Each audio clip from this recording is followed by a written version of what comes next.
I'm feeling stressed. I think I'm stressed. A lot of money is being spent. We're staying here longer than I did with my grandfather at Big Nugget during the whole first season. Parker Schnabel, who became famous during the gold rush and was the youngest mining star to make a lot of money from the ground, is no longer driving a backhoe. He is now in jail after getting a shocking decision in one of the most shocking environmental cases in the history of mining. He is now serving a life sentence for having a gold kingdom that has come to an end. No release, no chance to make a case. Parker used his college savings to start a mining business. By the time he was 24, he had made over $13 million in gold. He then turned dirt into TV gold and made $24 million in just one season. But his $16 million from this year is still not where it should be. His comments about Dominion Creek are being looked into, which leaves fans with one big question. How did the most responsible and hard-working kid in the TV game go from being famous to being locked up? Parker has dealt with stress before. He has been in the gold business since he was a teenager. By the time he was 24, he had already taken out $13 million worth of gold. His crew dug up $24 million in season 14. Gold prices were at an all-time high by season 15, so he should have been on top of the world. Instead, he was close to losing all of his money and was on the verge of a breakdown or something much worse. While Parker was looking for cash or making a name for himself, he made a choice that would change everything. That's when the story takes a big turn. They went right into court. Parker only had one goal for this season, to get 10,000 ounces of gold. That's more than $26 million worth of gold now. He had to do more than just work hard to get there. He needed a lot of work, a lot of money, and no delays. So he took a chance. He spent $2.5 million to buy Gold Run and Sulphur Creek, two huge claims. These were not any old pieces of land. They were important. Over the last 100 years, these places have created $1.5 billion worth of gold, making them some of the richest in the whole Klondike. But there were risks too. Taken away land, unstable ground, and hidden risks. Parker didn't feel scared. His goal was to be great, and he was ready to do anything to get there. He had to move his biggest wash plant, Bob, from Ken and Stewart's claim to Sulphur Creek, though, so that these new claims could make money. This wasn't easy. 25 miles, which was the longest trip he had ever tried. His team only had 10 hours to finish it. To put it mildly, it was tight. Almost completely crazy. But they made it happen in some way. They rushed to fix the broken parts. Things got set up by Tyson Lee, and Bob was ready to go. Things looked great for a short time. Bob made $290.05, which is worth $766,000. In just 4 days. Add another $270,010 from Roxon at elbow cut, and Parker's team had gone over 6,000 ounces. $16 million in the books. It looked like the risk was worth it. But behind the scenes, things were getting worse. More problems came to light as they dug deeper at Dominion Creek and Bridge Cut. Over the course of 12 seasons, Parker's trusty wash plant, Big Red, had brought in over $53 million in gold. It finally broke down.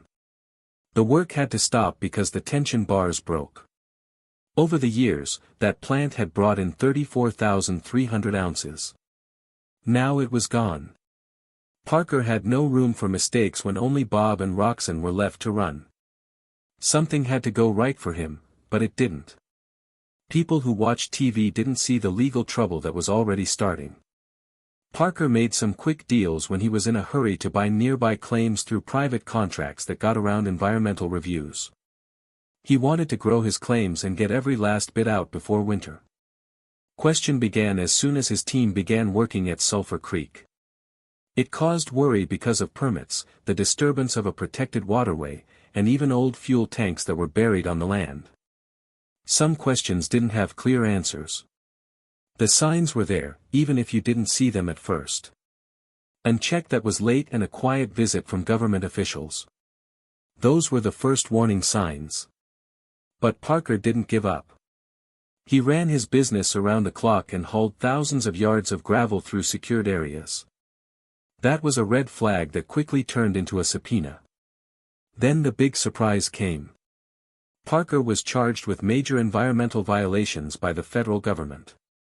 All of these problems can be traced back to that $2.5 million land deal, illegal dredging, messing up nationally protected streams, and careless trash disposal.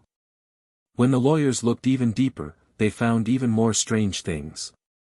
There was missing paperwork, overrides on permits, and, worst of all, fake inspection reports that were supposedly signed by freelancers working for Parker. All of a sudden, it wasn't just gold on the show. It was all about the proof. To get to his 10,000-ounce goal, prosecutors said Parker knew he had to go beyond what was allowed in his operation. They said he cut corners, ignored warnings, and put the environment and public safety at risk. There were 68 recorded violations, over $3.1 million in unauthorized site changes, contaminated soil around equipment zones, and more than 8,000 gallons of hydraulic fluid that went missing in court. Parker's lawyers tried to stop the investigations by saying that everything was a mistake and that freelancers had messed up. They also said that the lack of permits was due to slow paperwork and that Parker had no plans to break the law. Things got a lot messier when the emails were shown in court.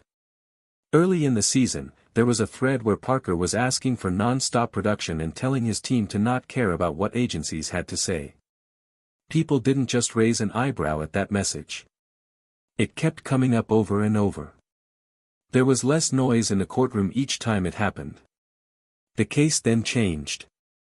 Someone who used to work on the crew but quit in the middle of the season came forward and said Parker knew everything that was going on. This person said Parker had been told more than once about the missing paperwork and possible violations, but he still went. This was no longer just an argument about who was responsible. It was all eyes on a boss who was under a lot of stress and was doing everything they could to reach their 10,000-ounce goal. The results were terrible. The charges kept piling up. Environmental wrongdoing, damage to the site, fake inspection reports, and careless digging on federal land. It wasn't just one mistake. It was a style. And prosecutors said that trend showed a willful disregard for the rules. When obstruction charges were added, things went from being very bad to being so bad that they would end my career. The court didn't hold back. It said that Parker's acts were the worst for the environment, which led to sentencing guidelines that shocked everyone. But here's the catch. There was an incident in the news, but the sentence itself didn't explain everything. No one talked about jail in public, and there was no dramatic mugshot or walk of shame on TV. Parker instead slowly faded away from the public eye. There were rumors. Some said he was talking about making amends. Others said he was being held for safety reasons. But no one really knew what to say. Also, that quiet said a lot. He was Parker Schnabel, the Discovery Channel's golden boy, who began digging when he was a teenager. Led 8 spin-offs, such as Gold Rush and Parker's Trail, and made $24 million in season 14 alone. Over $13 million in gold by season 24. Now there's nothing. Not a single word. Not being flashy was the strange part. He was never a star in his own life. He didn't own fancy cars or huge homes. He even said he was sleeping on a friend's couch in LA when he was at the top of his game. He didn't buy things that showed off his wealth. He instead used it to make experiences, like trips with his dad, hunting weekends with his friends, tickets to the World Series, and trips to Vegas. It was never about the money for him. It had to do with loyalty and having fun. That was how he thought from the start. Palmer's great-grandfather made a life for himself in the wilds of Alaska, and in 1937, his grandmother joined him. His dad still gets up at 4:30 every day to go to work. Parker grew up in a family that never gave up, even when things were hard. They worked through pain and kept going.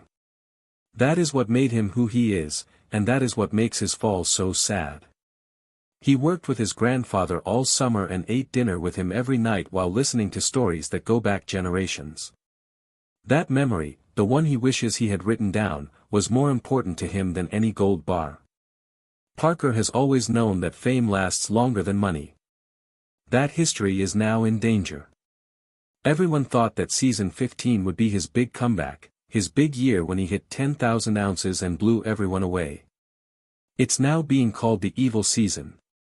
Everything seemed to be against him: broken equipment, nightmares with permits, and court threats one after the other. Parker tried very hard to stay on task and work faster, harder, and better, but it wasn't enough. There was too much stress, and something broke. There is no way to know what will happen next. The $16 million he made this season is being looked at by lawyers. The claims have been put on hold, and the group is spread out. There are people who are keeping quiet and people who are trying to keep things together. But things don't feel right without Parker at the heart. Parker took the biggest risk with Dominion Creek. He didn't just rent the land like he did before this time. He paid cash for it. There were no regular fees or royalties, but he had to take on all the risk. To get things going, he signed a $15 million check right away. It was a one-time payment with no returns. And this wasn't a quick payday. At Dominion, the gold wasn't just lying there. It was buried more than 40 feet down. It would cost millions more in tools, fuel, labor, and time to dig it up. It looked like a great idea on paper. At the present market price of $2,000 an ounce, Dominion was thought to have 80,000 ounces of gold, which is worth about $160 million. Parker, though, saw more than just a mine there. It was the next step. He wanted to catch 10,000 ounces every year for 6 seasons. In other words, that was the plan. There was a catch, though. The water rights and permits were only good for another 6 years. We couldn't be sure of anything after that. Everything that was buried would be lost if the license wasn't renewed by the government. Parker did what he always does. He put everything on the line. His crew began moving millions of tons of dirt. That meant 25 million bank cubic yards over the life of the claim, or more than 4 million yards a season. But when you move that stuff, it gets bigger and bigger until it's about 30 million yards long. That much work was not only exhausting, it was depressing. Things broke down, workers got tired, and plans got pushed back. Everyone felt the stress. It wasn't just one person. Tyson Lee, Mitch Blaschke, and everyone else on the team. Because this wasn't a lease, they were under pressure every week. There were no safety nets. Every delay cost cash, and each ounce they couldn't get back was another dollar Parker would never get back. Parker was determined not to fail. Not after that check.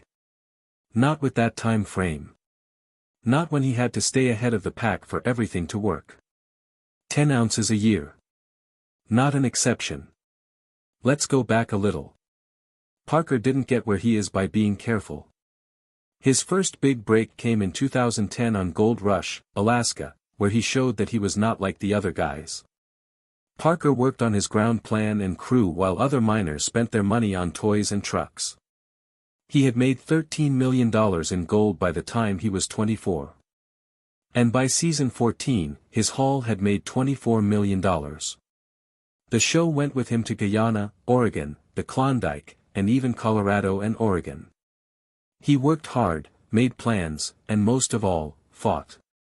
But something changed in season 15. The pressure was high on Dominion Creek, but so was the game. Parker said that the cost wasn't what scared him the most. He was getting rid of his team, cutting back on the people who had been with him from the beginning. Why did he choose to get bigger instead of smaller, turn around, or leave? Because he'd rather lose money than lose his crew. Parker bought more land, grew his business, and even made a deal with Metallic Minerals to mine a 12-kilometer stretch of Australia Creek without anyone else being able to do so. With this deal alone, they had to pay at least $1 million a year in royalties for every ounce they pulled. Not only did he have to run Dominion, but he also had a whole new site under the control of Little Flake Mining. How fast the scale grew was what made the way his crew worked so important. It was Parker who said it. He didn't want people who couldn't handle stress around him. People were kicked out if they couldn't keep up. Not a single reason or second chance. The bar was higher than ever because there was a long-term prize of $200 million at stake. Things didn't stay easy, though. As the job got bigger, there was less room for mistakes. It added up with every broken wash plant, every delay caused by bad weather, and every ounce of extra that wasn't met. That's when the stress began to show up in interactions. Park didn't see Rick Nest very often that year. They just barely ran into each other. Parker only saw Rick in real life twice all summer. A big fight happened in front of the camera over a tough situation Rick was going through, but after that, they stayed in their own lanes. Tony Beets went through the same thing. They fought over everything many years ago. They were after permits, land, and profits, but this time they stayed away. There were a few friendly coffee breaks between scenes, but that was it. Parker no longer owed Tony anything. He owned the land, had the right permits, and wasn't sending out income checks. There are fewer fights, but there is also less closeness. And being cut off hurt. There wasn't a lot of help from outside as the heat from Dominion grew. Parker was stuck, his head down, and tried hard to keep up. At the same time, he kept his public promises. He finished a big deal with Metallic, kept working on a 400-hole drill program, and even got the Robert E. Leckie Award from the Yukon government in 2022 for caring for the environment, just 2 years before his business was sued. Mines are places where things can change very quickly. You win awards one season and are being looked into the next. Parker was the same when he wasn't working, quiet, mobile, and rooted. It wasn't his style to live in huge mansions or party on private planes. A couch was where he stayed instead. After a week in LA, you might spend the next week in Mexico or the Bahamas. He kiteboards on snowmobiles and rides snowbikes in the winter when they don't break down. He's not flashy. He was born to move and push. That could be a part of the problem. In his 20s, Parker made $13 million by age 24. While everyone else was confused, he was reinvesting it, taking risks, and doubling down on new areas. But not in a fancy office in the 40-foot deep dirt at Dominion Creek, where one bad choice could ruin the whole season. Some say Parker will be worth around $8 million by 2024, while others say it will be closer to $10 million. What most people didn't expect from a guy who was the star of a popular Discovery Channel show was either way. It's been more than 10 years since Parker wore a watch that cost more than a car or collected rare cars.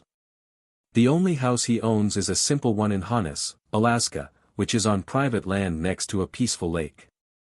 It's 2,000 square feet and was built in 2015. The frame is wood and the roof is metal. Not exactly the way of life people might expect in Hollywood.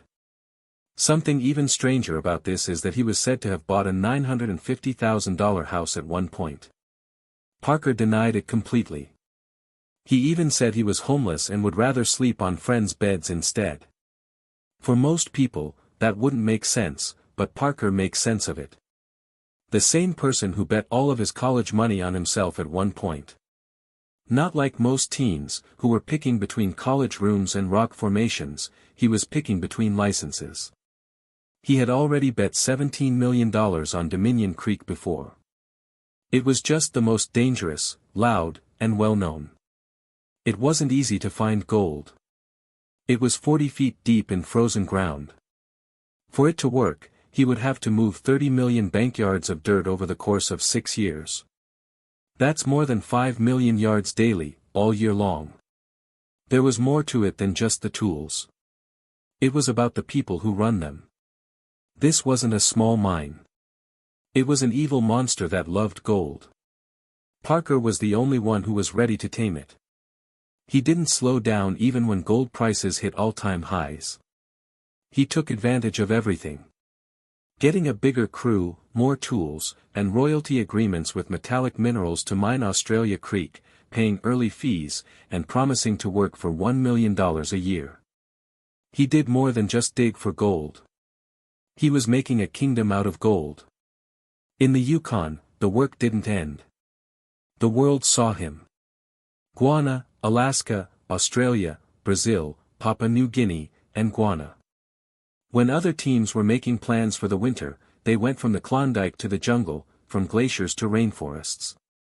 Parker's trail was being followed around the world while he dug for gold in places few would try. He was in charge of arrangements in languages he didn't know. He was ready to face bugs, mudslides, mountain sickness, or anything else that stood in his way of another payoff. Once, he got sick at 16,000 feet in the Andes from being too high, but he kept going. The cameras kept rolling through it all. A salary of $2,500 per show, streaming rights, merch deals, sponsorships, and gold rush all added up quickly. Several news sources say that he makes more than $4 million a year from mining, TV, and licenses. The people who work on the show make between $10,000 and $25,000 each episode. It's a machine that makes money. But here's the catch. Parker was never after the money, even though he made a lot of it and had a lot of shows where miners watched. Not really. He was trying to live up to the standards set by his grandfather, keep his crew safe, and show that someone from an Alaskan town could compete in and win the toughest business in the world. That's why this moment is stronger than anyone thought it would be. It's not just a famous person who is in trouble. Parker Schnabel is the kid who grew up in the mud, the guy who never gave up, and the boss who used a shovel and a bunch of idiots to build an empire. People are shocked to see everything stop, even if it's only for a short time. Everyone, fans, investors, miners, and more. His $16 million haul from this season, frozen. His claims at Dominion are being looked at by the law. His royal places are quiet. His future is unclear. The big problem that no one wants to talk about is still being shown on Discovery in season 15 shows. It's not being said, but everyone feels it. Here's the question, will Parker come back better than ever, or is this the end of his great run? A closer look shows something much more surprising than the shocking turns in the story of Parker Schnabel's alleged downfall. The story has been gripped by courtroom drama and the image of a young mining titan being thrown in jail. It's not true. As viral. Videos and content made by AI went viral on social media like lightning, making many fans question everything they thought they knew about the face of gold rush. It was both dramatic and detailed what was said. Damage to the environment, fake permits, missing hydraulic fluid, and a prison term with no chance of parole. But there is a big problem. All of that did not happen. Even though this story is very interesting, it seems to be a well-made lie. There is no proof that Parker Schnabel is being charged with a crime or even serving a life term. To be exact, several fact-checking groups have proven that the whole story came from made-up material. Videos made with AI that imitate real voices, write dialogue that sounds like it was spoken by a person, and put together believable timelines using information that is available to the public. The script written by AI, along with carefully placed video clips and audio that had been changed, made the illusion so convincing that many watchers thought it was real. Just another internet hoax. No, this is real. The Parker Schnabel jail story shows how AI tools are being used to make it hard to tell the difference between fun and false information. According to separate investigations, the video that started the scandal was made to look like an investigative documentary. It had overlays, narration in the style of a court case, and references to real places like Dominion Creek and Sulphur Creek. What it didn't have was any solid proof, reliable eyewitness accounts, or comments from law enforcement or regulatory bodies. Real parts were used to put everything together. The public mining operations of Parker, known mechanical problems, and regulatory problems that are common in the mining business were turned into a made-up drama. The video said Parker had been found guilty of 68 environmental crimes, including illegal digging and making false inspection reports. It is a real part of mining in the Yukon and other places to follow environmental laws, but Schnabel has never been involved in any public or private environmental law cases. In fact, his businesses have been praised for how well they take care of the environment. He was even given the prestigious Robert E. Leckie Award by the Yukon government in 2022 for his environmentally friendly mining methods. People don't just give that award out for fun. It is based on real performance, audits of the environment, and clear reporting. There has also been no reliable news report from Discovery Channel, the Yukon Environmental and Socioeconomic Assessment Board, ESAB, or government regulatory bodies that Schnabel or his company, Little Flake Mining, have done anything wrong. There are no court records, press releases, or legal dockets that back up what the viral film says. Also, and this may be the most important thing, Parker Schnabel has not been out of the public eye. As new episodes of Gold Rush come out, he continues to be a recognizable figure in both the American and Canadian mining industries. He also interacts with fans on social media. The fake spread not because it was based on facts, but because it played on the stress and danger that are already present in Schnabel's story. His surgeries are very big. His goals are big, and he is under a lot of pressure, both financially and emotionally. That setting made the fake story seem real. Anyone who has watched Gold Rush knows that Parker works very close to the edge every season. For sure, the risks are high, tens of millions of dollars are at stake, big pieces of equipment need to be moved, and the environment can change at any time. So when an AI-made movie puts all of those pieces together to tell a story of collapse, it hits home because it seems like it could really happen. There are a lot more questions that this new part of Schnabel's public life brings up than just, is this story true? Fans and people who work in the business have to deal with the new media landscape. How can we tell the difference between real news and story fiction when AI is used to make fake news look real? As more people use tools like deep-fake video generation, synthetic audio cloning, and text-based script writing, well-known people can end up being the faces of stories they had nothing to do with making. The Parker scam should make people pay attention. It shows how easy it is to hurt someone's image when people don't think about the sources of the information they're getting. The fact that the video had a warning hidden in the description that said the content had been changed or faked is especially worrying. But the damage was already done. People had already clicked, shared, reacted, and decided what they thought. This technique of hiding disclaimers and focusing on drama is often used by creators who want to go viral using the algorithm. It worked for Parker. A lot of people watched the video and talked about it online. A lot of reply channels also jumped on the trend, which spread the lie even more. Parker Schnabel keeps digging in the meantime. He is still doing business in the Yukon and putting money into long-term infrastructure and development. No businesses have been shut down, fined, or sent to jail.